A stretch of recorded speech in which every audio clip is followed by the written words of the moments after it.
on what's another wild game? I think it was a phenomenal game for the spectators and the fans. For us, it was a bit of a roller coaster. We wanted to start the game really quick, really fast, dominating them, creating issues, very vertical, and we managed to do that. We dominated big periods in the first half. We scored two goals, but then that momentum when they scored straight after our second goal left us a little bit cold and insecure to how we react. So we had a period there of 5-10 minutes where we weren't very clear what to do and we were a little bit trembling.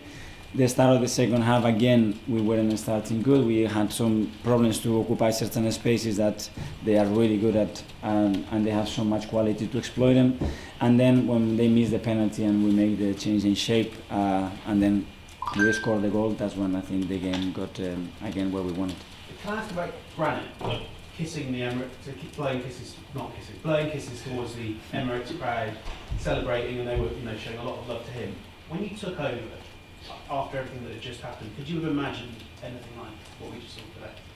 I was dreaming with that because he deserved it, and if every fan would be individually spending 5 or 10 minutes with Granit, or 2 minutes, it's enough, they will understand the person that he is, the professional that he is, and how much he cares about the club. But the history was there, and now as well I think he made a risky move when he opened up completely and he expressed his feelings, but as well he's done that because now he's prepared, because he feels that the environment is going to protect him, because he feels loved at the club, and the response, I think it was great. So thank you as well for the fans to show that appreciation to him, because I know how much that means to him.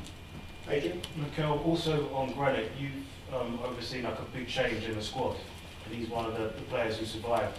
Can you just talk about what it is you like about him when you let others go? Why have you persisted with him? Why have you kept him? Well, that we need some balance in everything that we do, especially with the characters, personalities, and in that team, with the youth academy players that we are bringing in, with the signings that we made, with the qualities that we have. So how we can interact, how that dressing room can start to build what we want to be on and off the field. And Granit, in my opinion, was a key role, and he was going to have a key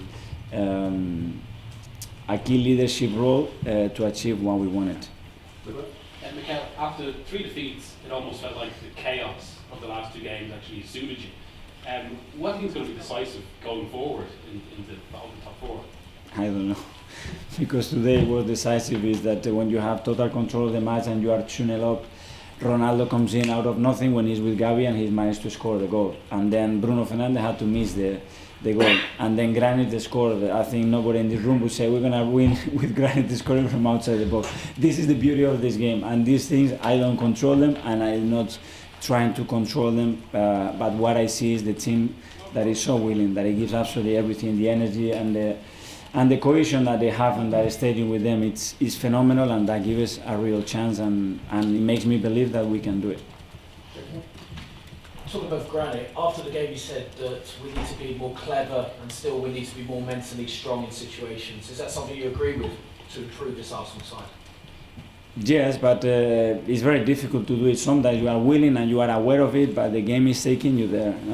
Some players were really fatigued today as well. Emotionally and physically, it was a huge game to play against Stamford Bridge after the 3 defeats, so everything is getting accumulated there. You have to play 2 days later here at 12:30. But they managed to do that, and to come with a victory against that team, I think it's great, and it's what the players deserve. Hi Mikel. Yeah. Just following on from what Miguel said, after those 3 defeats, were you worried coming into this week what might happen? I worry even when I win, so imagine. So after the defeats is always, because it was 1-2, the Brighton game, and especially the second half against Palace, Brighton game, and especially this one. We didn't deserve to lose. And today, maybe at some stage you go chance by chance, you don't deserve to win, but this is the game. And we have to be focused in what we do, what we want to do, and don't get too down or too excited after winning, because this is about having the balance and understanding who we are with our strength and of course with our big weaknesses. Sandy? You mentioned this being a roller coaster. I think that probably applies to Nuno Tavares as well. Again, he scores a goal like a striker, and then it seems to go up and down. What's it like to coach and what's it like to watch? We have to help him, and he needs to go through these experiences to understand, okay, what triggers that moment when you go from here to there, and give him support. And we know, I said many times, the bill that you have to pay with those players that they never experienced this. So they are going to make mistakes and they're going to make decisions that from here it's very easy to say why you've done that, but they are there on the pitch, and let's give them support because they need it. Mikel, you said that it makes you believe that you can do it in terms of fourth place. I mean, it really looks like it's you against Spurs now for that. I mean, is that how you see it?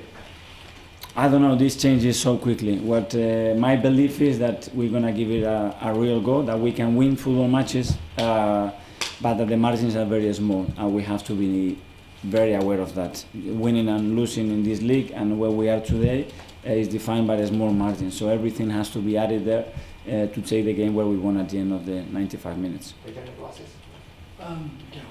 only problems that Tony came back today and supporters showing some joy. So how are you glad about this? Tony's come back? I think he deserved that. He's been through a difficult period in the last few months, but if you see him work every day and how he comes and how excited he was to get back and the amount of hours that he's put in, he deserved that. That's why I think we believe that it was the right thing to do for him.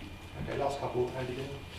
Mikel, can you see this uncontrollable into the season coming down to a straight shootout in the North London derby for a top four finish? It could be a crucial game. Let's see what happens before that, where both teams are. But of course, that head-to-head game is going to be really, really important. Yeah. And is that something you'd relish, a game like that, an occasion like that, Arsenal versus Tottenham? This is why we are here, to play big matches that can define big moments, and that's the beauty of this game. And finally, is there a problem with Saka? He obviously came off as he got in. No, Bukayo was struggling even to start the match, but he really wanted to do it. He had a big knock the other night, and at some stage he was struggling, so let's see how it is. Okay guys, thank you very much. Thank you.